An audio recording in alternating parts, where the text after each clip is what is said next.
आणि मला असं वाटतं की केंद्र सरकारने हे एकदा केलं की ते इतर राज्य सरकारांकडे सुद्धा जाईल. आता ही परीक्षा प्रक्रिया खूप मोठी असते, अगदी इथपासून सुरुवात होते आणि तिथपर्यंत थांबते ती, असा प्रकार असतो. तर ह्या परीक्षा प्रक्रियेमध्ये जसे ते माफिया असतात तसेच काही सेवा पुरवठादार असतात, म्हणजे त्यांचा सहभाग असतो एकंदर परीक्षा प्रक्रियेमध्ये.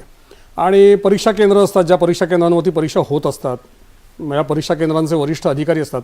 आता ही सगळी मंडळी आहेत, या सगळ्या मंडळींवरती कडक कारवाईची तरतूद या कायद्यामध्ये करण्यात आली आहे.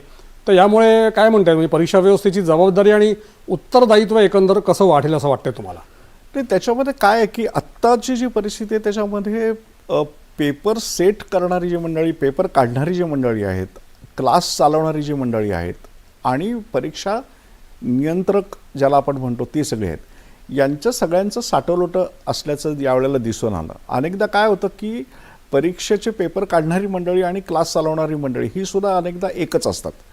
किंवा असं झालं की काढलेले पेपर आहेत ते आपण काढलेले पेपर हे सरकारी यंत्रणेमधून कसे येतील याची काळजी अनेक क्लासेसमधून घेतली गेली.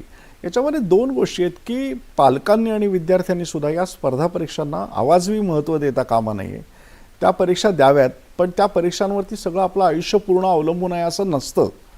आणि त्यासाठी सगळा म्हणजे पूर्ण सगळी शक्ती पणाला लावणं, पैसे टाकणं, ॲडमिशन्स घेणं, यासाठी जी एक प्रकारची स्पर्धा पालकांमध्ये निर्माण होते त्याचा परिणाम विद्यार्थ्यांवर होतो. आणि आत्ता जर आपण बघितलं तर नीटची परीक्षेचे पेपर फुटल्यानंतर अनेक देशात विद्यार्थ्यांनी ज्या आत्महत्या केल्या त्याचं कारण त्यांच्यावरती प्रचंड मोठा जो ताण आला असेल मानसिक, की आता हीच परीक्षा आपल्याला परत द्यायची आणि आता परत सगळं ते म्हणजे तयारी करणं, परत सगळ्या त्या परीक्षेला सामोरं जाणं, याचा सगळा ताण त्यांच्यावर आला. हा ताण जो आहे मुळातला, हा ताण कमी करण्याची गरज आहे. आणि ज्या दिवशी या सगळ्या परीक्षा या पारदर्शक पद्धतीने होतील, सगळी यंत्रणा व्यवस्थित वागते हे लक्षात येईल, त्यावेळेला पालकांच्या मनावरचा ताण कमी होईल आणि विद्यार्थ्यांच्या मनावरचाही ताण कमी होईल.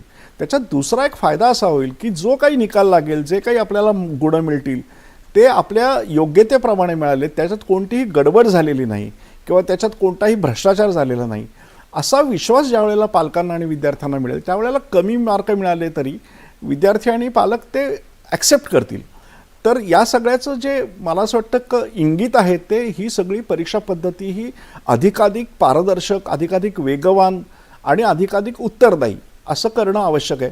आणि त्या दिशेने मला असं वाटतं आत्ता मोदी सरकारने पावलं टाकली आहेत आणि आपण म्हणाल त्याप्रमाणे राष्ट्रपतींनी लगेचच त्याच्यावरती सही केली आहे.